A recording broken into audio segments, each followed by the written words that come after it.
तो आज स्टार्ट करते हैं हमारा आईईडी का बिल्कुल लास्ट चैप्टर। इसी के साथ हमारी इंडियन इकोनॉमिक डेवलपमेंट जो है वो कंप्लीट हो जाएगी। और इस पूरी बुक के अंदर ना बेसिकली हमने इंडिया के बारे में बहुत कुछ पढ़ा। जो पहले 3 चैप्टर थे उन्होंने बेसिकली हमें इंडिया के डेवलपमेंट एक्सपीरियंस के बारे में बताया कि इंडिया को जब इंडिपेंडेंस मिली थी तो इंडिपेंडेंस के टाइम पे हमारे क्या हालात थे से लेकर जब हम इकोनॉमिक रिफॉर्म्स तक पहुंच गए थे 1991 में, तो तब तक हमारे देश में क्या क्या हुआ, कैसे कैसे हुआ, किस तरीके से हमने खुद को डेवलप किया है। और उसके बाद भी हमने ह्यूमन कैपिटल फॉर्मेशन पढ़ा, वो इंडिया के पॉइंट ऑफ व्यू से भी पढ़ा है।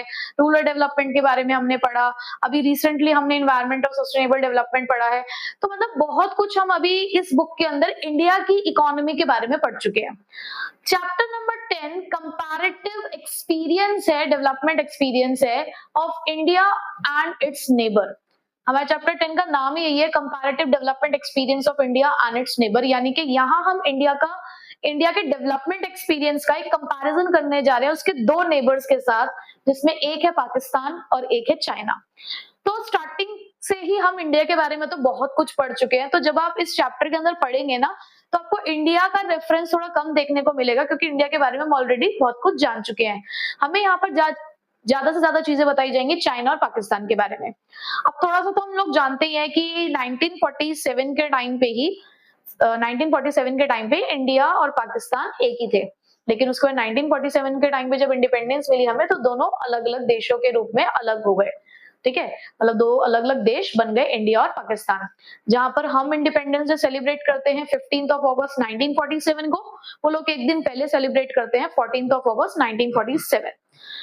इंडिपेंडेंस के टर्म्स में चाइना को इंडिपेंडेंस बाद में मिली थी 1949 में जाकर, बट स्टिल अगर हम देखें तो चाइना हम लोगों से आज बहुत आगे है।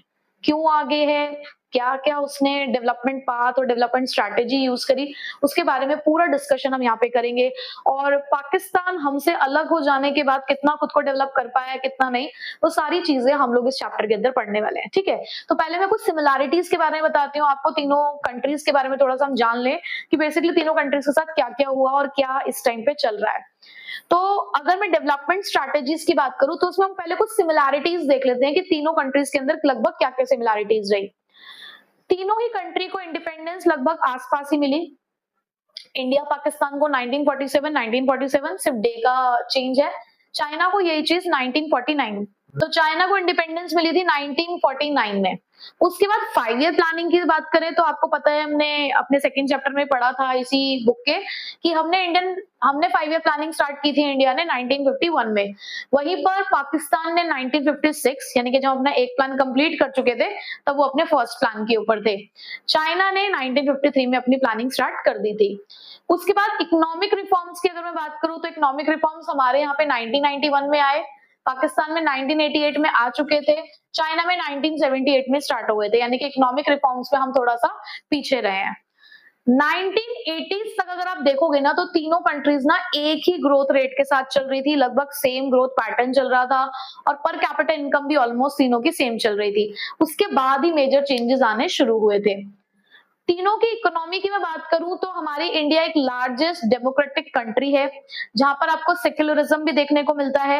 एक लिबरल कंट्री है, यानी कि लिबरल कॉन्स्टिट्यूशन है, यानी कि यहाँ पर सभी लोगों को उनके कुछ फंडामेंटल राइट्स दिए गए हैं, जिसका यूज करके आप अपनी कंट्री के अंदर बहुत अच्छे से रह पा रहे हो। और सेक्युलर है तो ये भी एक बहुत अच्छी कंट्री। यहाँ पे आपको पाकिस्तान ही में यहाँ पर लेकिन अगर हम देखें तो पॉलिटिकल पावर कुछ ज्यादा देखने को मिलती है। मिलिटरिस्टिक पॉलिटिकल पावर स्ट्रक्चर बेसिकली यहाँ पर फॉलो किया जाता है। चाइना के अंदर एक कमांड इकोनॉमी है, मतलब अगर स्टार्टिंग के ईयर्स की हम बात करें तो बिल्कुल एक कमांड इकोनॉमी की तरह ये काम करते थे, बट अब ये लोग भी डेमोक्रेटिक और लिबरल सिस्टम की तरफ मूव कर रहे हैं। ठीक है, तो ये तो कुछ सिमिलैरिटीज हैं जो ऑलमोस्ट सेम से हमें लग रही हैं। तीनों कंट्री के बारे में हम यहाँ पर जानेंगे, बट वन बाय वन पहले हम देख लें कि कौन कहाँ तक पहुंचा है, किसने कौन कौन सी पॉलिसीज इम्प्लीमेंट करी हैं अपने यहाँ पर। तो सबसे पहले हम लोग यहाँ चाइना के बारे में पढ़ने जा रहे हैं कि चाइना का डेवलपमेंट पाथ क्या कहता है। तो देखो क्या हुआ, after the establishment of Republic of China in 1949। ये इसका नाम है, रिपब्लिक ऑफ चाइना, इसको मतलब इसी नाम से बोला जाता है कि 1949 में जब चाइना को आजादी मिली थी तो चाइना ने कुछ इन स्ट्रैटेजीज का यूज किया था अपने डेवलपमेंट पर्पस के लिए। तो सबसे पहले स्ट्रैटेजी अगर मैं देखूं तो वो है गवर्नमेंट कंट्रोल। चाइना ने पहले तो देखो ये देखा कि जितने भी यहाँ पर हमारे पास सेक्टर्स हैं, चाहे कोई हमारे पास कोई भी एंटरप्राइजेस हैं या कोई भी लैंड है, उसे गवर्नमेंट कंट्रोल में लेकर आओ। मतलब काम आप अपने हिसाब से कर सकते हो, लेकिन वो देखेंगे जरूर कि आप क्या काम कर रहे हो। तो यहाँ पे उन्होंने गवर्नमेंट कंट्रोल रखा कि अभी स्टार्टिंग ही हमारा स्टार्ट ही तो हुआ है, अभी हमने इंडिपेंडेंस हासिल ही तो करी है, तो एकदम से लोगों को छूट देना सही नहीं है। तो स्टार्टिंग एज इनिशियल स्टेजेस पे चाइना ने गवर्नमेंट कंट्रोल रखा सभी चीजों के ऊपर, चाहे वो सेक्टर्स ऑफ इकोनॉमी थे, चाहे वो एंटरप्राइजेस है, चाहे वो कोई लैंड है जिसको ऑन्ड और ऑपरेट कर रहे हैं कुछ इंडिविजुअल्स, वो सभी किसके अंडर थे? गवर्नमेंट के। ठीक है। तीसरा, ये आपको ध्यान रखना है, तीसरा उन्होंने क्या करा? Great proletarian cultural revolution. अब ये क्या था? एक ना वहां पर माओ करके एक पर्सन थे 1965 में, उन्होंने इस रेवोल्यूशन को स्टार्ट किया। अब वो क्या कहते थे? वो ये कहते थे कि अपने ना कल्चर को डेवलप करो। इवन स्कूल और कॉलेजेस में भी जो पढ़ाया जा रहा है ना, वो बिलीव ही नहीं करते थे उन सब चीजों पे। वो ये कहते थे कि ये तो सब बेकार की बातें सिखा रहे हैं, ये जो सिखा रहे हैं हमारे किसी काम की चीजें नहीं है, किताबी नॉलेज हमारे किसी काम नहीं आने वाली है, आप अपने कल्चर पे डेवलपमेंट करो, अपने कल्चर को डेवलप करने पे काम करो। तो उन्होंने इसके लिए टारगेट किया था यूथ को। जो भी यूथ हुआ करते थे उन्होंने उनको इस तरीके से इन्फ्लुएंस किया उन सबको कि अपने कल्चर के डेवलपमेंट करने पे ध्यान दो, पढ़ के आओ, अपनी कंट्री साइड में जाओ और पढ़ के आओ, यानी कि अपने जो रूरल एरियाज हैं वहां पर जाओ, पढ़ के आओ, अपने बेसिक चीजों को सीखो। इवन रशिया के प्रोफेशनल्स जो थे वो उनको पढ़ाने के लिए आया करते थे वहां पे। तो यूथ इतना ज्यादा इन्फ्लुएंस हो गया था उनकी बातों से कि अगर कोई भी पर्सन माओ के बारे में कुछ भी बोलता था ना, उसके अगेंस्ट बोलता था, तो उसे मार देते थे। तो बहुत खून खराबा, बहुत मार कुटाई हुई थी उस टाइम पे। तो 10 साल तक लेकिन ये हमारा जो रेवोल्यूशन है ये चलता रहा। तो ऐसे में वो क्या कहता था माओ? पहली बात तो उन्होंने इसको इंट्रोड्यूस कब किया था? 1965 में उन्होंने इंट्रोड्यूस किया। 10 साल तक ये 10 साल तक हमारा ये चलता रहा। और वो कहते थे स्टूडेंट्स और प्रोफेशनल को कि जाओ कंट्री साइड में जाओ और सीख कर आओ। इससे होगा क्या कि जो भी लोग हैं चाइना के, वो समझ पाएंगे कि इकोनॉमी की बेसिक प्रॉब्लम क्या है, और उसको समझने के बाद हम डेवलपमेंट में हेल्प कर पाएंगे कि किस तरीके से डेवलपमेंट किया जा सकता है। बट कहीं हद तक जो उनका तरीका था उन सब काम को करने का, वो तरीका बिल्कुल भी सही नहीं था। और उनकी वजह से जो स्कूल कॉलेजेस थे वो कुछ सालों तक बंद भी रहे, क्योंकि उन्होंने इतना ज्यादा इन्फ्लुएंस कर दिया था कि लोगों ने जाना बंद कर दिया था। ठीक है। तो सबसे पहले तो एक यही पॉलिसी है, यही रेवोल्यूशन है जो आपको याद रखना है, जो चाइना ने अडॉप्ट किया था 10 साल तक, ग्रेट प्रोलेटेरियन कल्चरल रेवोल्यूशन, और उनकी डेथ के साथ ही ये खत्म हुआ था। ठीक है। अब थर्ड पॉलिसी थी चाइना की, the great leap forward, GLF के नाम से, जिसको हम जानते हैं। ये भी एक बहुत इंपॉर्टेंट पॉलिसी थी जो चाइना के अंदर इंट्रोड्यूस हुई। जो दो पॉलिसीज अभी हमने पढ़ी ना, एक अभी पीछे हमने रेवोल्यूशन पढ़ा और एक ये दूसरा हमारे पास आया, इन दोनों को आपको याद रखना है और इनकी डेट्स भी याद रखनी है। ठीक है। सो जीएलएफ जिसको इनिशिएट किया गया था 1958 के अंदर, यहाँ पर मतलब चाइना का मेन, यहाँ पर चाइना ने इंडस्ट्रियलाइजेशन को बढ़ाने के ऊपर फोकस किया कि ज्यादा से ज्यादा हमें इंडस्ट्रियलाइजेशन को बढ़ाना होगा। अब देखो इंडस्ट्रियलाइजेशन को बढ़ाना है तो उसके लिए लैंड की जरूरत है। तो उन्होंने कहा इस बात की चिंता ही मत करो, आप अपने घरों का जो आपका बैकयार्ड होता है ना, आप उस बैकयार्ड में इंडस्ट्री सेटअप कर लो। यानी कि वो प्रमोट कर रहे थे कि छोटी छोटी इंडस्ट्री सेटअप करो चाहे, लेकिन आप इंडस्ट्रीज को सेटअप करो। उसके लिए ये भी चिंता मत करो कि अलग से तुम्हें लैंड की जरूरत है, अपने अपने घरों के क्या करो, बैकयार्ड के अंदर ही आप ये काम कर सकते हो। So it aimed at industrialising the country on a massive scale, कि ज्यादा से ज्यादा इंडस्ट्रीज हमारी कंट्री के अंदर सेटअप हो, ये उनका मेन फोकस था। So people were encourage to set up the industries in their backyard. तो उनके लिए कहा गया कि आप अपने घर के बैकयार्ड के अंदर आप इंडस्ट्री सेटअप कर सकते हो। तो इसके लिए रूरल एरियाज के अंदर उन्होंने कहा कि अब देखो ये काम अकेले तो नहीं किया जा सकता, उसके लिए उन्होंने कहा कि काम करो, कलेक्ट हो जाओ एक साथ, मतलब ग्रुप बना लो अपने अपने, कुछ लोग मिलकर अपने अपने ग्रुप्स बना लो और ग्रुप में रहकर काम करो, क्योंकि ग्रुप में रहकर काम करोगे तो अच्छे से कर पाओगे। तो उन्हीं ग्रुप्स को यहाँ पर कॉम्यून कहा गया। क्या कहा गया? कॉम्यून। जैसे कम्युनिटी सेट कर देते हैं ना, तो ऐसे ही जैसे ग्रुप ऑफ पीपल को क्या कहते हैं, कम्युनिटी कह देते हैं। तो इसी तरीके से उन्होंने कहा कि ग्रुप्स बनाओ, अपनी कम्युनिटी बनाओ, और उसी को यहाँ पे बोला गया कॉम्यून सिस्टम। ठीक है। So in rural areas, commune system was started under which people collectively cultivated the land. तो रूरल एरियाज में उन्होंने लोगों को कहा कि आप अपना ग्रुप बनाओ, जिसको हम क्या बोलेंगे, कॉम्यून सिस्टम, जहां पर लोग मिलकर लैंड को कल्टीवेट करेंगे। ठीक है। In 1958, there were 26,000 communes covering almost all the farm population. और 1958 तक आते आते और 1958 के अंदर ही 26,000 कॉम्यून सिस्टम, यानी कैसे 26,000 ग्रुप्स क्रिएट हो गए थे। सोचो 26,000 ग्रुप्स का मतलब क्या होता है, यानी कि पूरा फार्म पॉपुलेशन जो था वो हमारा इस कॉम्यून सिस्टम में कन्वर्ट हो चुका था और लोग कलेक्टिवली इस काम को कर रहे थे। ठीक है। बट स्टिल कि जब कोई अच्छी चीज आती है तो उसके साथ कुछ ना कुछ प्रॉब्लम भी एसोसिएटेड होती हैं, तो कहीं ना कहीं ये जो पॉलिसीज है ना, ये फेल्ड रही। हमने देखा कि पीछे भी माओ ने स्टार्ट किया एक कल्चर को डेवलप करने के लिए, बट उनका कहीं ना कहीं वो माइंडसेट, वो तरीका सही नहीं रहा, जिसकी वजह से वो फेल हुआ, है ना। मतलब इतना अच्छा नहीं हुआ। जब लोगों का जब खून खराबा हो रहा है, मार कुटाई हो रही है, तो वो चीज कहां तक सही है। लाइकवाइज यहाँ पर भी कुछ ऐसा हुआ कि हमने इंडस्ट्रीज को सेटअप करने के लिए ये काम किया था, बट यहाँ पर पड़ गया सूखा। चाइना के अंदर एक बहुत बड़ा नेचुरल डिजास्टर आया, जिसकी वजह से सूखा पड़ गया, और सूखा पड़ने की वजह से हम जो सोच रहे थे वो काम हुआ नहीं, और उल्टा हमारे 30 मिलियन लोग जो थे वो अपनी जान को खो बैठे थे। तो इस वजह से हमारा ये जो पूरी मतलब जो चाइना की जो पॉलिसी थी वो क्या हुई, वो फेल हो गई। ठीक है। तो ये पहली प्रॉब्लम तो यही रही कि यहाँ पर ड्रॉट आ गया, यानी कि सूखा पड़ गया, जिसकी वजह से 30 मिलियन लोग जो थे वो मारे जा चुके थे। उसके अलावा रशिया के साथ जब हमारा कॉन्फ्लिक्ट हो गया, जैसे मैंने अभी आपको पीछे बताया कि रशिया के जो प्रोफेशनल्स थे वो आते थे पढ़ाने के लिए, बट जब चाइना का रशिया के साथ कॉन्फ्लिक्ट स्टार्ट हो गया तो उसके बाद उन्होंने अपने प्रोफेशनल्स वापस बुलवा लिए। मतलब वो जो असिस्टेंस दे रहे थे ना इंडस्ट्रियलाइजेशन की प्रोसेस में, तो उन्होंने अपने प्रोफेशनल वापस बुलवा लिए। तो कहीं ना कहीं यहाँ पर भी एक सेटबैक हमें देखने को मिला। तो चाइना का जो सपना था इंडस्ट्रीज को सेटअप करने का, मैसिव स्केल पर इंडस्ट्रियलाइजिंग करने का, वो सपना कहीं ना कहीं वहां पर अधूरा सा रह गया था। बट स्टिल चाइना ने बहुत ज्यादा डेवलपमेंट अभी भी कर लिया था। ठीक है। अब हम पढ़ते हैं फोर्थ पॉइंट इसके अंदर कि कुछ और भी रिफॉर्म्स आए थे चाइना के अंदर। तो ये जो रिफॉर्म्स आए थे ये कुछ 2 फेजेस में आए थे। मतलब जब चाइना ने अपने रिफॉर्म्स इंट्रोड्यूस करे तो उसने हमें 2 तरीके के फेजेस शो किए। तो जो फर्स्ट फेज था वो एग्रीकल्चर के अंदर था। जब हमने रिफॉर्म्स को इंट्रोड्यूस किया तो वो एग्रीकल्चर सेक्टर में हमने उसको इनिशिएट किया with foreign trade and investment sector. मतलब एग्रीकल्चर के साथ साथ हम लेकर चल रहे थे अपना फॉरेन ट्रेड और इन्वेस्टमेंट सेक्टर। यहाँ पर उन्होंने क्या किया, जो लैंड है उसको एलोकेट करना शुरू किया, यानी कि लोगों में बांटना शुरू किया जनरल पब्लिक में, और उन्हें कहा कि ये लैंड भी आपकी है, इस लैंड पे आप करो, खेतीबाड़ी करो, और उससे जो भी आपको इनकम जनरेट होती है वो सारी इनकम भी आप अपने पास रख सकते हो, हमें नहीं चाहिए। बट एक जो वो मिनिमम टैक्स होता है बस वो आप हमें पे कर देना, उसके बाद जो भी आपकी हार्वेस्ट से आपको इनकम जनरेट होती है वो सारा रेवेन्यू आपका खुद का है। ठीक है। उसके बाद जब सेकेंड फेज स्टार्ट हुआ तो सेकेंड फेज में उन्होंने इंडस्ट्रियल सेक्टर को फोकस किया, जहां पर प्राइवेट और विलेज एंटरप्राइजेस को अलाउड किया गया कि वो भी अब गुड्स प्रोड्यूस कर सकते हैं। क्योंकि पहले यहाँ पे पब्लिक सेक्टर का डोमिनेंस था, तो पहले तो अलाउड था ही नहीं प्राइवेट सेक्टर्स को कि वो भी गुड्स को प्रोड्यूस कर सके, और अगर करना भी होता था तो परमिशन लेनी पड़ती थी। लेकिन बाद में जब रिफॉर्म्स इंट्रोड्यूस हुए तो इन्होंने प्राइवेट फर्म्स और विलेज इंडस्ट्रीज को भी अलाउड कर दिया कि अब आप भी अपने गुड्स प्रोड्यूस कर सकते हो। ठीक है। तो ये 2 तरीके के फेजेस हमें देखने को मिले।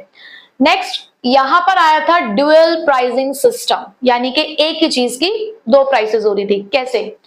The farmers and the industrial units are obliged to buy and sell fixed quantity, यानी कि यहां पर उनके ऊपर एक ऑब्लिगेशन आ गया था फार्मर्स और इंडस्ट्रियल यूनिट्स के ऊपर कि आपको एक फिक्स्ड क्वांटिटी ऑफ इनपुट और आउटपुट एक फिक्स्ड प्राइस पे ही गवर्नमेंट को बेचना पड़ेगा, एक फिक्स प्राइस पे। यानी कि गवर्नमेंट ने एक क्वांटिटी भी फिक्स कर दी और प्राइस भी फिक्स कर दी कि इतने पे आपको इनपुट है, चाहे आउटपुट है, चाहे खरीद रहे हैं चाहे बेच रहे हैं, वो काम आपको गवर्नमेंट के साथ ही करना पड़ेगा। And the rest were sold and purchase at the market price. उसके बाद जो बाकी का आपका बच जाएगा वो आपकी इच्छा है, आप मार्केट प्राइस से बेच दो। यानी कि एक तो प्राइस वो हो गई जो गवर्नमेंट ने फिक्स कर दी, और एक प्राइस वो हो गई जिसपे आप मार्केट में सामान को बेच या खरीद रहे हो। तो ड्यूअल प्राइसिंग सिस्टम के अंदर इस तरीके से 2 प्राइस एग्जिस्ट कर रही थी। नेक्स्ट आए हमारे पास स्पेशल इकोनॉमिक जोन्स। तो स्पेशल इकोनॉमिक जोन, जिसको आप SEZs कह सकते हो, in order to attract the foreign investor. अब ये किस लिए सेटअप किए गए थे भाई? ये तो हम अपनी कंट्री के अंदर अंदर सारा काम कर रहे थे। हम चाहते थे कि बाहर से भी हमारे पास कुछ पैसा है, मतलब चाइना चाहती थी, चाइना के अंदर बाहर से भी फॉरेन इन्वेस्टर्स को इनवाइट किया जा रहा था, तो उसके लिए उन्हें कुछ तो दिखाना पड़ेगा। तो उसके लिए यहाँ पर सेटअप किए गए स्पेशल इकोनॉमिक जोन्स, जिसका मतलब क्या होता है, एक ऐसा रीजन, मतलब एक ऐसा पर्टिकुलर एरिया सेटअप कर दिया जाता है जहां के इकोनॉमिक लॉज जो कंट्री के लॉज बने हुए हैं उससे थोड़े अलग होते थे। मतलब जो चीजें पूरी कंट्री में फॉलो की जा रही है, जरूरी नहीं है कि स्पेशल इकोनॉमिक जोन्स में भी उसी को ही फॉलो किया जाए। ये जो स्पेशल इकोनॉमिक जोन्स होते हैं, इनको सेटअप करने का एक स्पेशल पर्पस होता है। आपने वो सुना होगा 100% एक्सपोर्ट ओरिएंटेड यूनिट्स, कभी सुना है? एक होती है 100% एक्सपोर्ट ओरिएंटेड यूनिट्स।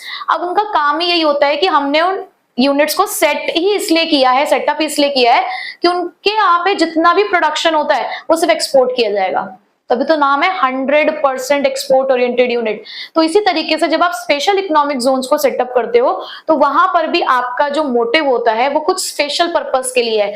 तो वहां पर कंट्री के लॉज फिर फॉलो नहीं किए जाते, उनके अपने होते हैं। अब यहाँ पर ऐसा क्या लोग हो रहा हो सकता है, जैसे कि यहाँ पर आपको सस्ती लेबर मिल रही है, जो टैक्स रेट है वो कम चल रहा है, तो इस तरीके की कुछ चीजें हैं जो अलग है, या टैक्स में कंसेशन मिल रहा है, इलेक्ट्रिसिटी आपको टैक्सेशन रेट पे मिल रही है। तो कुछ ऐसे स्पेशल बेनिफिट्स देकर यहाँ पर एनकरेज किया जाता है इन्वेस्टर्स को, सॉरी इंडस्ट्रियलिस्ट को, कि वो ज्यादा से ज्यादा इंडस्ट्री सेटअप करे ऐसे रीजन में। ठीक है, तो ये 6 हमने चीजें देखी जो किसमें चल रही थी, चाइना के अंदर, यानी कि चाइना का जो डेवलपमेंट पाथ था वो इस तरीके से यहाँ पर देखने को मिला। अब इंडिया के बारे में तो हम जानते हैं, चाइना के बारे में हमने जान लिया है। अब आते हैं पाकिस्तान के बारे में। हम सबको ये पता है कि इंडिया और पाकिस्तान दोनों को इंडिपेंडेंस सेम टाइम पे मिली थी 1947 में। तो इंडिपेंडेंस के बाद जिस तरीके से इंडिया ने मिक्स्ड इकोनॉमी को अडॉप्ट किया, उसी तरीके से पाकिस्तान ने भी मिक्स्ड इकोनॉमी को अडॉप्ट किया, जहां पर आपको पता है कि पब्लिक और प्राइवेट सेक्टर दोनों एग्जिस्ट करते हैं।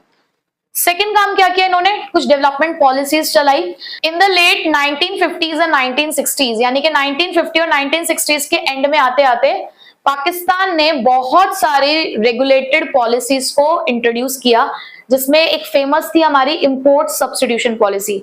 ये आपने इंडिया के अंदर भी पढ़ी है, जब स्टार्टिंग के चैप्टर्स पढ़ते हैं, स्टार्टिंग के 3 चैप्टर, तो वहां पर भी हमने ये पढ़ा है कि इंपोर्ट सब्स्टिट्यूशन पॉलिसी होती है। तो थोड़ा सा रिकॉल कर लेते हैं उसे।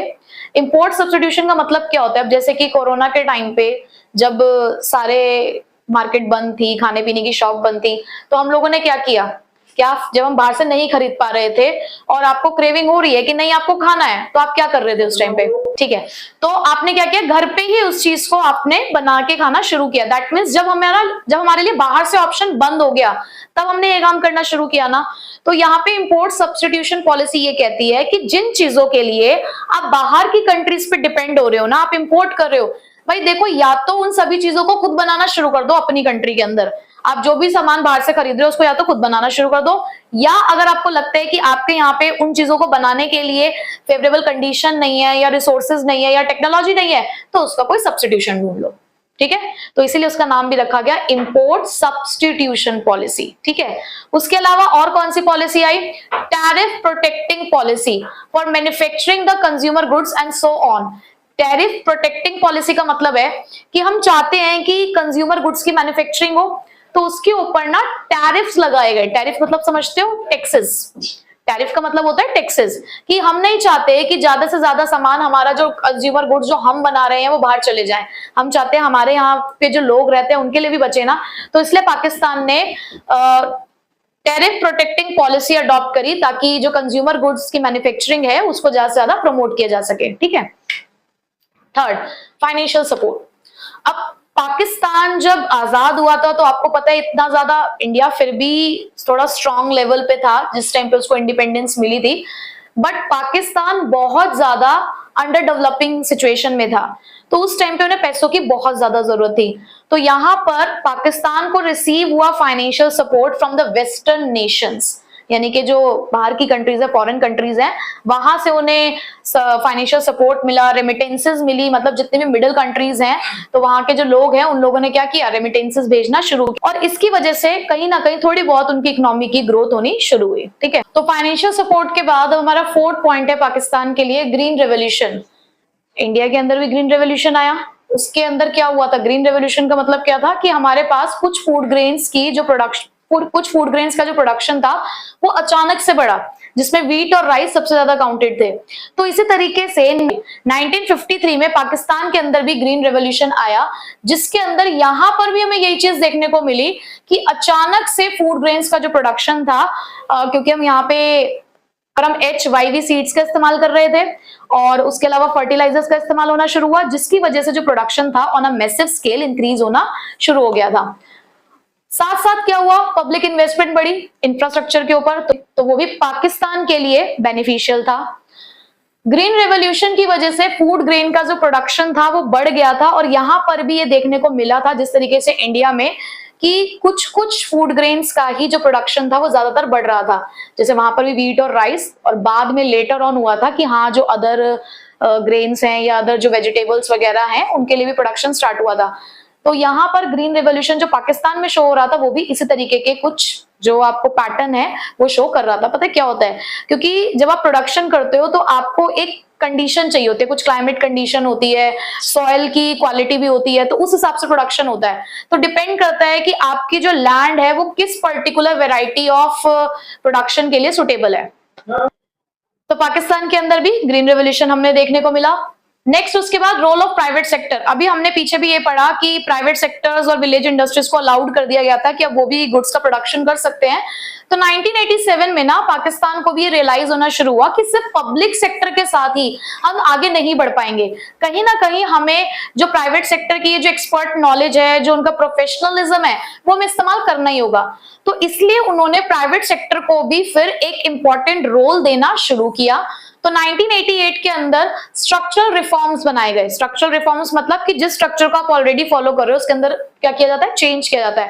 भाई अब तक आप पब्लिक सेक्टर के डोमिनेंस के साथ वर्क कर रहे थे, अब आपने प्राइवेट सेक्टर को भी अलाउड किया कि ठीक है अब आप भी यहाँ पर आकर अपनी इंडस्ट्री सेटअप कर सकते हो, प्रोडक्शन कर सकते हो।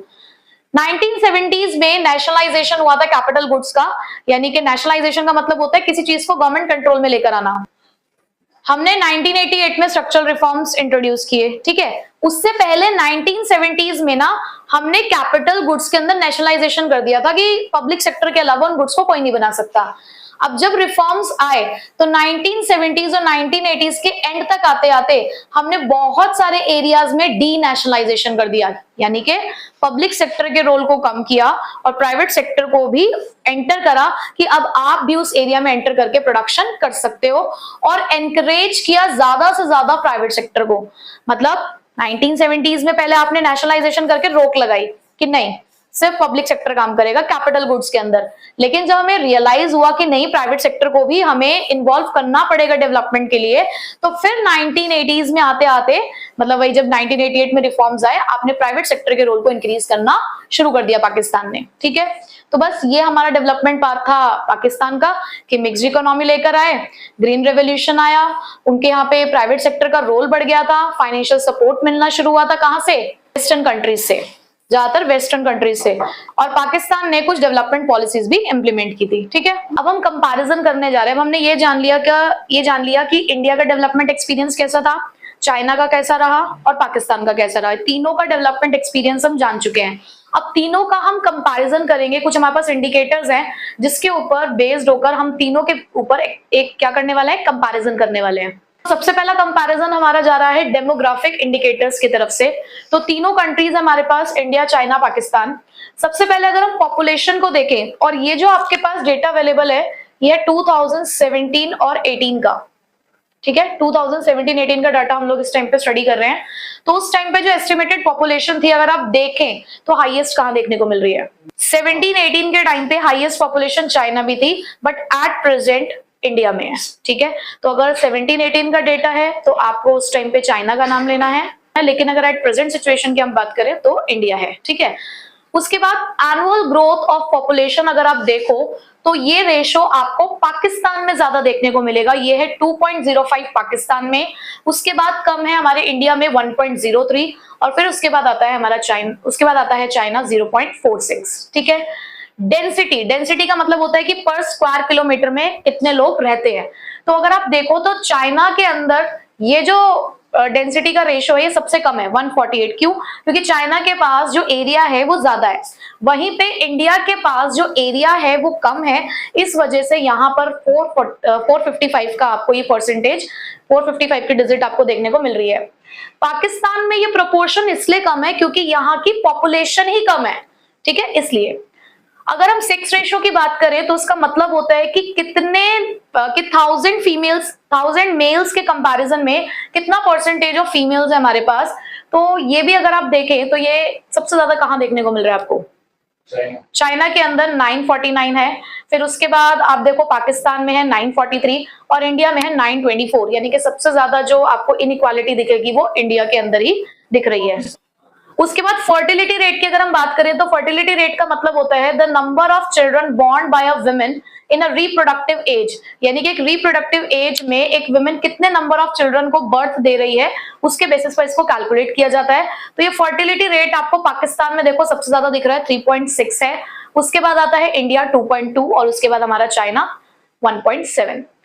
अर्बनाइजेशन का मतलब क्या है? शहरीकरण बोलते हैं इसको हिंदी में, कि ज्यादा से ज्यादा अर्बन एरियाज एस्टैब्लिश किए जा रहे हैं, हम अर्बन कल्चर की तरफ जो बढ़ते जा रहे हैं।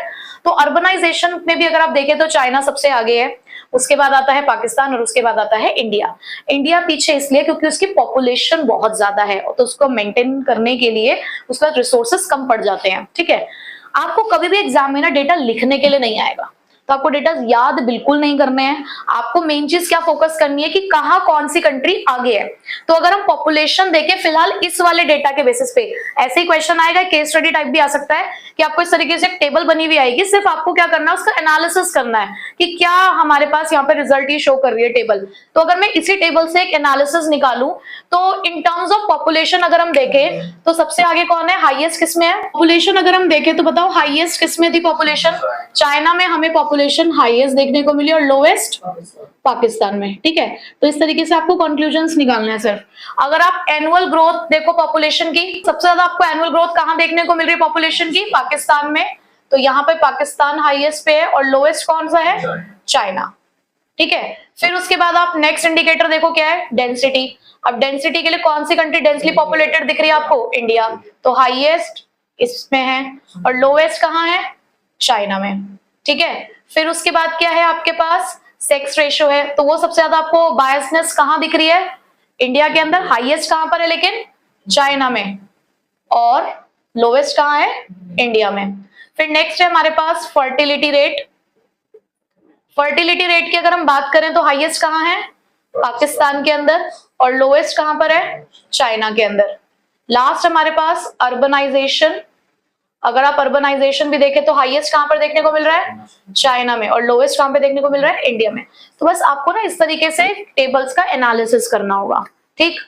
अब नेक्स्ट आते हैं, सेकंड इंडिकेटर है हमारे पास जीडीपी ग्रोथ। अगर अब आप जीडीपी ग्रोथ के बेसिस पे भी इन तीनों कंट्रीज को कंपेयर करो तो आपके पास एक फेज है 1980 से 1990 का और एक फेज आ रहा है हमारे पास 2015 से लेकर 2017 तक का टाइम पीरियड। तो अगर 1980 टू 1990 की बात करें तो उस टाइम पे जीडीपी का ग्रोथ रेट आपको किसका ज्यादा देखने को मिल रहा है? हमने देखा कि यहाँ पर चाइना हाईएस्ट ग्रोथ रेट के साथ था, जीडीपी ग्रोथ रेट के साथ, और उसके बाद ग्रोथ रेट किसका ज्यादा हाई है? पाकिस्तान का। और हमारा लीस्ट किसका है? इंडिया का। ये तो 1980 टू 1990 की बात थी, लेकिन कुछ चेंजेस हुए 2015 से लेकर 2017 तक आते आते। आप देखो कितना बड़ा एक मेजर आपको टर्निंग पॉइंट देखने को मिला कि जो लोएस्ट पे थे वो कहां पहुंच गए? हाईएस्ट पे। तो यहाँ पर हमारा इंडिया हाईएस्ट पोजीशन पे आ गया और वहीं पे लोएस्ट पे कौन सा आ गया? लोएस्ट पे आ गया पाकिस्तान, ठीक है, क्लियर हो गया। अब नेक्स्ट कंपैरिजन है इंडिया चाइना पाकिस्तान का on the basis of sectoral contribution to GDP and employment in 2018 and 19। यानी कि हमारे पास जो हमारे तीन सेक्टर्स हैं, कौन कौन से? एग्रीकल्चर, इंडस्ट्री और सर्विस, जिसको आप प्राइमरी, सेकेंडरी और टर्शरी सेक्टर कहते हो। अब उन सेक्टर में कौन सी कंट्री कितना कंट्रीब्यूशन दे रही है एज पर द जीडीपी और as per the work force, हम वो अब यहाँ पर चेक करने जा रहे हैं। तो सबसे पहले अगर हम देखें कंट्रीब्यूशन टू जीडीपी, तो आप देखो इंडिया सबसे ज्यादा कंट्रीब्यूशन कौन से सेक्टर में दे रहा है? सर्विस सेक्टर के अंदर। वहीं पे चाइना सर्विस सेक्टर और पाकिस्तान सर्विस सेक्टर। यानी कि अगर हम जीडीपी की बात करें तो तीनों ही कंट्रीज के अंदर जो डोमिनेंस है वो सर्विस सेक्टर का सबसे ज्यादा है। और अगर हम लीस्ट देखें तो लीस्ट एग्रीकल्चर के अंदर है, ठीक है। इसका मतलब ये है हमारे पास 3 सेक्टर होते हैं ना काम करने के लिए, तो तीनों सेक्टर्स में जब तीनों कंट्रीज काम कर रही हैं तो कहां से जीडीपी ज्यादा आ रही है, यानी कि इनकम कहां से ज्यादा जनरेट हो रही है। तो यहां पर हमें देखने को मिला कि कहां हम ये पढ़ा करते थे इंडिया के बारे में भी कि इंडिया के अंदर जो एग्रीकल्चर सेक्टर है वहां पर बहुत ज्यादा हमारी क्या लगी हुई है, वर्कफोर्स लगी हुई है, लेकिन वहां से जीडीपी का जो कंट्रीब्यूशन है वो हमारा लीस्ट आ रहा है। और जबकि सर्विस सेक्टर में कम लोग काम कर रहे हैं लेकिन तब भी वहां पर जो कंट्रीब्यूशन आ रहा है वो ज्यादा आ रहा है। अब आप इसी चीज को जरा डिस्ट्रीब्यूशन ऑफ वर्कफोर्स को देखो, ये तो आपने देखा कि कितना जीडीपी जनरेट हो रहा है, अब उसके लिए आप देखो कि कितने लोग लगे हुए हैं। तो अगर मैं इंडिया को देखूं तो इंडिया के अंदर सबसे ज्यादा लोग कहां लगे हुए हैं, एग्रीकल्चर में। आपने इंडिया में सबसे ज्यादा लोग एग्रीकल्चर में लगा रखे हैं, लेकिन वहीं पे उससे कॉन्ट्रीब्यूशन कितना आ रहा है, सबसे कम, प्लीज सिर्फ 16%। और सबसे कम लोग आपने कहां लगा रखे हैं, इंडस्ट्री के अंदर। तो कौन सा सेक्टर में ज्यादा लगे हुए हैं, सर्विस में, लेकिन यहाँ पर सर्विस में सबसे ज्यादा यहाँ से जीडीपी इनकी जनरेट हो रही है, ठीक है। चाइना के अंदर अगर आप देखें तो वर्कफोर्स कहां पर सबसे ज्यादा है, तो इनका जस्टिफाइड है। अगर इन्होंने सबसे ज्यादा वर्कफोर्स अपनी सर्विस सेक्टर में लगाई है तो इनका जीडीपी भी सबसे ज्यादा सर्विस सेक्टर से ही आ रहा है, तो यानी कि यहाँ बैलेंस है। बट यहां पर आपको डिस्गाइज्ड अनएम्प्लॉयमेंट देखने को मिलेगी कि लोग लगे तो हुए काम करने में लेकिन कंट्रीब्यूशन कुछ नहीं दे रहे हैं। पाकिस्तान के लिए देखिए आप जरा, कहां सबसे ज्यादा लोग लगे हुए हैं, सबसे ज्यादा यहां पर लोग लगे हुए हैं एग्रीकल्चर में, लेकिन यहां पर जो उनका कंट्रीब्यूशन जा रहा है सबसे ज्यादा वो कहां से आ रहा है, सर्विस सेक्टर। इसका मतलब इम्बैलेंस यहां पर भी कुछ है। तो इसका मतलब अगर वर्कफोर्स के कंपैरिजन में जीडीपी के कंट्रीब्यूशन की हम बात करें तो चाइना सब चीजों को ठीक से थोड़ा सा मेंटेन करता हुआ चल रहा है। और आप ये भी देखो कि इसका एग्रीकल्चर और इंडस्ट्री के बीच में भी जो वर्कफोर्स का डिस्ट्रीब्यूशन है उसमें भी कोई खास आपको यहाँ पे डिफरेंस नहीं दिखेगा, लेकिन जीडीपी के कंट्रीब्यूशन में एक बहुत बड़ा वेरिएशन है कि जहां पर इन्होंने यहाँ पे 26% अपनी वर्कफोर्स लगा रखी है लेकिन वहां से जनरेशन कितना है, सिर्फ 7%। और इधर देखो जरा 28% लोग यहाँ पे लगे हुए हैं लेकिन जनरेशन कितना है, 41। तो इट्स बेटर ना कि यहाँ से लोग निकाल के यहीं लगाओ ताकि और ज्यादा जीडीपी जनरेट की जा सके, ठीक। अब एक क्वेश्चन अराइज होता है that why are there less number of people employed in agriculture in China, कि चाइना में ऐसा क्यों है, क्योंकि आप देखो कि सबसे कम लोग यहाँ पर एग्रीकल्चर में ही लगे हुए हैं। तो वो क्या रीजन है जिसकी वजह से चाइना के अंदर लोग कम लगे हुए हैं एग्रीकल्चर सेक्टर में। तो सबसे पहली बात तो ये कि चाइना और पाकिस्तान के पास ज्यादा अर्बन पॉपुलेशन है as compare to the India.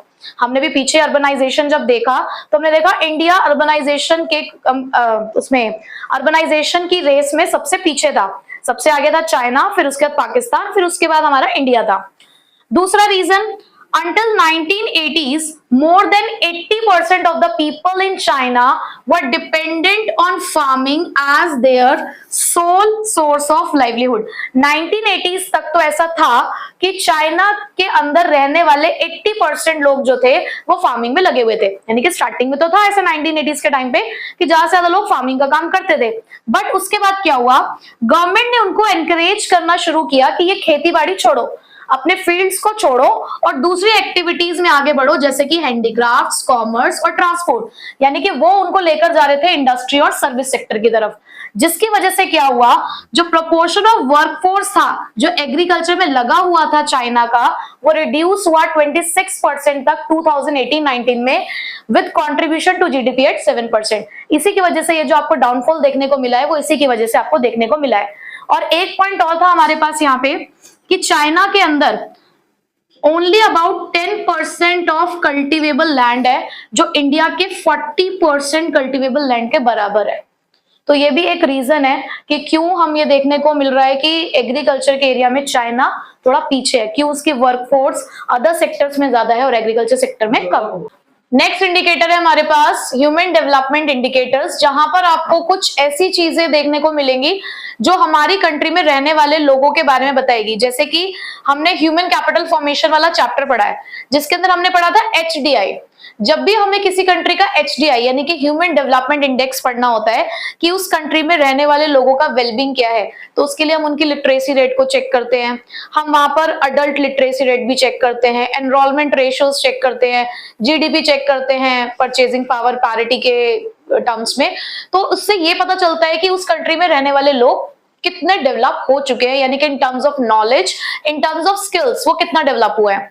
तो अगर हम इन तीनों कंट्रीज का कंपैरिजन करें, देखो फिर से मैं आपसे वही बात बोलूंगी कि आपको डेटाज लर्न करने की बिल्कुल भी जरूरत नहीं है। जब भी आपको इस तरीके की टेबल देखने को मिलती है तो आपका फोकस सिर्फ इस चीज पे रहता है कि हाईएस्ट और लोएस्ट किसमें है, यानी कि आपको सिर्फ एक रैंकिंग करनी होती है कि सबसे ऊपर ये है, फिर सेकंड नंबर पे ये है, फिर थर्ड नंबर पे ये है, ठीक है। तो एचडीआई की वैल्यू मिनिमम 0 होती है और मैक्सिमम 1। तो अगर उसके बेसिस पे आप देखो तो सबसे हाईएस्ट हमारा चाइना जा रहा है, यानी कि हाईएस्ट, मैं यहाँ पे सिर्फ हाईएस्ट वाले लिखूंगी, हाईएस्ट कंट्री का नेम जो मैं जिसमें सबसे ज्यादा होगा, तो हाईएस्ट है हमारे पास चाइना में। फिर उसके बाद आप देखो इंडिया के अंदर है, और देन उसके बाद पाकिस्तान, ठीक है।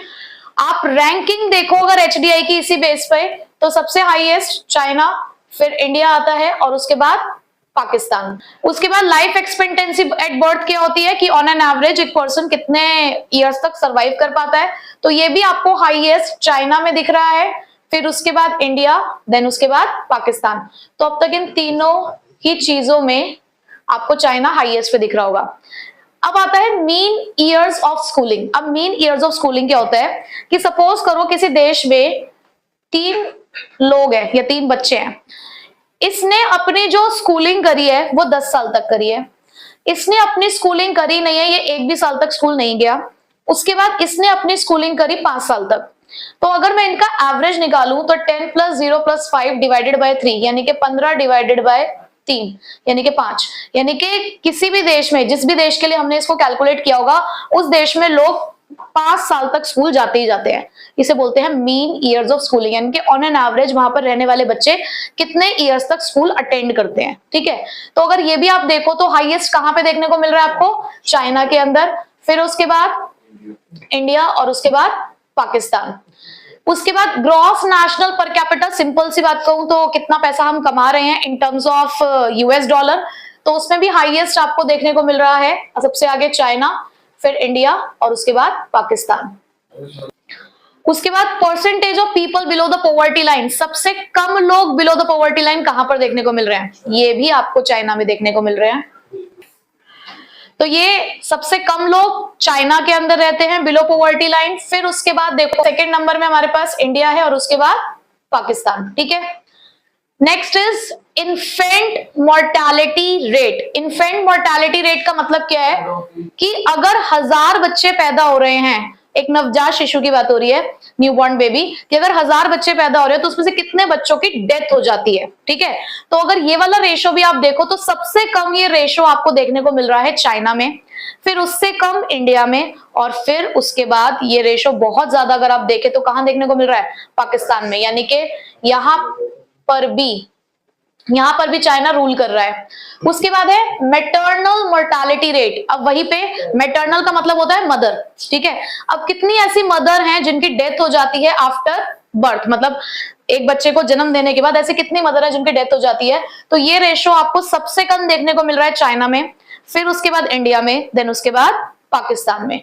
तो इतना कुछ हम देख रहे हैं, उसमें सबसे ज्यादा रूल देख लो कहां पर कौन कर रहा है, चाइना ही कर रहा है। और लास्ट अगर मैं देखूं the percentage of under nourished children, यानी कि न्यूट्रिशन के टर्म्स में अगर हम देखें तो न्यूट्रिशन के टर्म्स में हमें इंडिया और पाकिस्तान में कोई खास डिफरेंस देखने को नहीं मिल रहा। उसका रीजन ये है कि यहाँ की पॉपुलेशन कम है, कम पॉपुलेशन में भी ये यहाँ तक पहुंच गए, और इतनी सारी पॉपुलेशन में हम यहाँ तक पहुंच गए हैं, तो ये हमारे लिए एक अच्छी चीज है, क्योंकि इनकी तो पॉपुलेशन ही बहुत कम है हमारे कंपैरिजन में, तब भी ये सिर्फ यहाँ तक पहुंच पाए। वहीं पे इतनी ज्यादा पॉपुलेशन होने के बावजूद भी इंडिया अगर यहाँ तक भी पहुंचा है तो भी हम कह सकते हैं उसके कंपैरिजन में अच्छा है, बट चाइना से तो कोई कंपैरिजन है ही नहीं, यहां पर भी चाइना रूल कर गया है। तो इस कंपैरिजन से बहुत सारी पिक्चर आपको क्लियर हो गई होगी कि डेवलपमेंट पाथ हम अगर देख रहे हैं, हम एक कंपैरेटिव स्टडी कर रहे हैं, तो तीनों देशों में से चाइना रूलिंग कंट्री है। तो देखो कंपैरिजन तो हो चुका है, अब कुछ मेन पॉइंट्स है जो मैंने आपको ना टॉपिक के साथ नहीं लिखवाया, जिसके ऊपर अलग से आपको फोकस करने की जरूरत है, जिसके क्वेश्चंस निकल के आ सकते हैं। तो उसमें एक है लिबर्टी इंडिकेटर्स। लिबर्टी का मतलब होता है फ्रीडम, और इंडिकेटर्स मतलब वो ऐसे कौन से एलिमेंट्स हैं जो किसी भी कंट्री की फ्रीडम को शो करते हैं। भले ही चाइना रूलिंग कंट्री है, पर उसमें लेकिन चाहे चाइना और पाकिस्तान दोनों की अगर मैं बात करूं, लेकिन लिबर्टी सबसे ज्यादा हमें इंडिया में ही देखने को मिलती है। इंडिया वो ऐसी कंट्री है जिसने अपने यहाँ पर रहने वाले सिटीजन्स को बहुत सारे राइट्स और बहुत सारे फ्रीडम्स दे रखी है, ठीक है। तो यहां पर हम लिबर्टी इंडिकेटर की अगर डेफिनेशन देखें, so it is a measure of the extent of the democratic participation in social and the political decision making, यानी कि ये उस चीज को मेजर करता है कि किसी भी कंट्री में रहने वाले लोगों को कितना लोकतांत्रिक पार्टिसिपेशन देखने को मिल रहा है, यानी कि डेमोक्रेटिक पार्टिसिपेशन देखने को मिल रहा है किस किस चीज में, सोशल और पॉलिटिकल डिसीजन दोनों चीजों में। आप देखो कि कल्चरल वाइज भी इंडिया के अंदर हर तरीके के त्योहार मनाए जाते हैं, हर रिलीजन के त्योहार यहाँ पे मनाए जाते हैं। पॉलिटिकल चीजों की बात करो तो यहाँ पे इलेक्शंस है, हमारे यहाँ पे हर एक लेवल पे यहाँ पे इलेक्शन होते हैं जहां पर पब्लिक का क्या होता है, कंट्रीब्यूशन होता है। हमारे पास एज अ सिटीजन्स अपने कुछ फंडामेंटल राइट्स भी हैं, तो ये सारी चीजें लिबर्टी को शो करते हैं। तो अगर उनके कुछ इंडिकेटर्स हम देखें तो पहला इंडिकेटर है the extent of constitutional protection given to rights of citizen. As a citizen हमारे पास कुछ राइट्स गिवन है, तो पहला इंडिकेटर तो ये है लिबर्टी का कि हमें फ्रीडम मिली हुई है। उसके बाद the extent of constitutional protection of the independence of the judiciary and the rule of the law. क्या यहाँ पे कोई लॉ वो फॉलो नहीं किया जाता है? क्या किया जाता है ना। हमने कुछ नियम और कानून बनाए हैं, और वो नियम और कानून इसलिए बनाए गए हैं ताकि देश की जो व्यवस्था है उसे नियंत्रित किया जा सके, यानी कि उसको कंट्रोल में करके रख सके। ऐसा भी ना हो कि फ्रीडम का मतलब देखो ये भी नहीं होता कि आप बियॉन्ड द बाउंड्रीज चले जाओ। आपके पास फ्रीडम है, लेकिन फ्रीडम का एक दायरा है कि इससे बाहर अगर जाओगे तो पनिशमेंट और पेनल्टीज हैं, बट ऐसा नहीं है कि आप कुछ भी करोगे तो पनिशमेंट और पेनल्टीज है। ऐसे वो हिटलर वाला यहाँ पे कोई भी ऐसा क्राइटेरिया नहीं है, कोई सीन नहीं है कि इस तरीके की चीजें की जा रही हैं। आपको अपने तरीके से काम करने की, अगर आप सही काम कर रहे हो तो पूरी आजादी है, ठीक है। क्लियर हो गया लिबर्टी इंडिकेटर का टॉपिक, एक बार एग्जाम में पूछा गया है। Next, one child policy of China.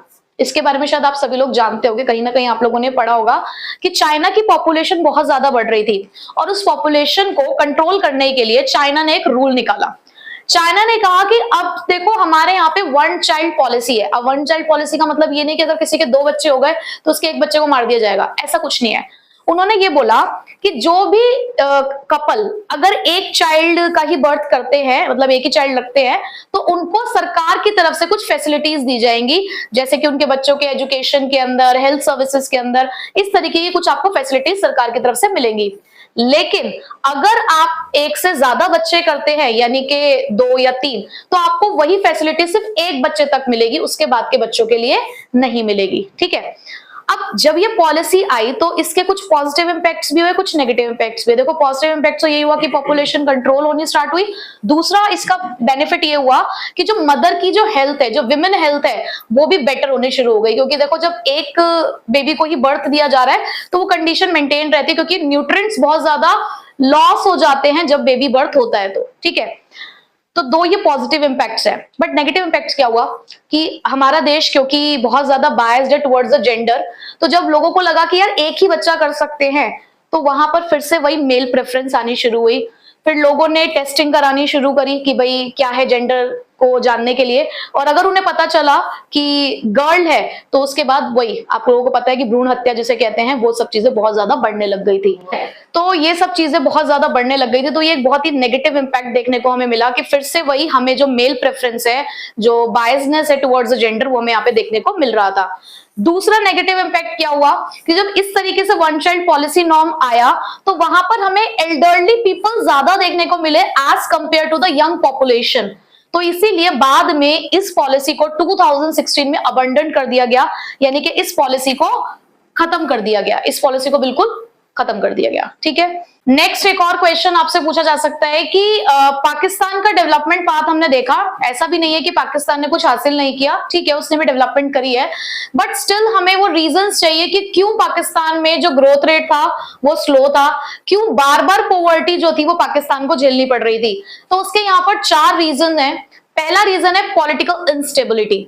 Suppose करो कि एज एन इन्वेस्टर अगर आप इस चीज को सोचें, आपको किसी देश में इन्वेस्टमेंट करनी है, एज एन इन्वेस्टर आप वहां पे इन्वेस्टमेंट करना चाहते हो, तो आप कौन सी कंट्री में इन्वेस्टमेंट करोगे जहां की पॉलिटिकल कंडीशन स्टेबल रहती हूँ, या ऐसा देश जहां पर पॉलिटिकल कंडीशन इनस्टेबल रहती है कि मतलब सरकार ही बदलती रहती है, कभी कुछ हो रहा है कभी कुछ हो रहा है। स्टेबल वाली में ना, क्योंकि जितनी ज्यादा पॉलिटिकल कंडीशन स्टेबल होंगी, आपके इन्वेस्टमेंट के सिक्योर होने के चांसेस, सेफ होने के चांसेस उतने ही होंगे ना। बट पाकिस्तान के अंदर लोग पैसा इसलिए भी ज्यादा नहीं लगाना चाहते थे क्योंकि वहां पर पॉलिटिकल इंस्टेबिलिटी थी। बस कुछ उसके दोस्त यार थे जो उसको बार बार पैसा दे रहे थे, ठीक है। Second, dependence on foreign loan. ये उसकी, कह सकते हो उसके बचपन से उसकी आदत रही है, जब से वो आजाद हुआ है, कि वो लोन पर ही जी रहा है। तो फॉरेन लोन के ऊपर बहुत ज्यादा उनकी डिपेंडेंसी थी। उनके यहाँ पे जब फॉरेन लोन पे इतनी ज्यादा डिपेंडेंसी थी, अब कहीं ना कहीं वो आप पे ऑफ तो करोगे, तो पे ऑफ करने के लिए फॉरेन एक्सचेंज रिजर्व्स का इस्तेमाल किया जा रहा था, जो लगातार उनका डाउन जा रहा था।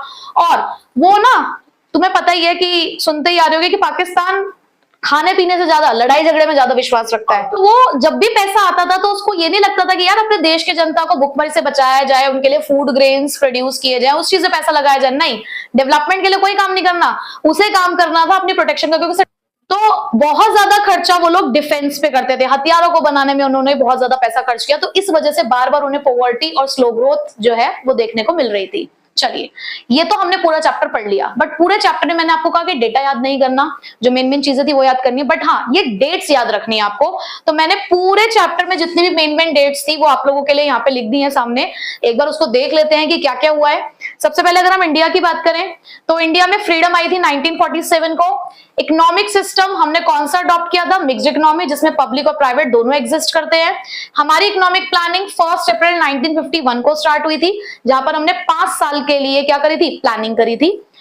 हमारे यहाँ पर जो इंडस्ट्रियल पॉलिसी रेजोल्यूशन आया, हालांकि पहला इंडस्ट्रियल पॉलिसी रेजोल्यूशन 1948 में आया था, लेकिन उसका इतना इंपैक्ट देखने को नहीं मिला। बट 1956 में कुछ चेंजेस करके दोबारा से एक रेजोल्यूशन पास हुआ जो फेमस हुआ 1956 में। उसके बाद हमारी न्यू एग्रीकल्चर पॉलिसी आई थी, इसी टाइम पे ग्रीन रेवोल्यूशन आया था, लैंड रिफॉर्म्स आए थे हमारे यहाँ पे 1961 में। हमने new economic policy LPG, liberalisation, privatisation, globalisation 1991 में अडॉप्ट किया।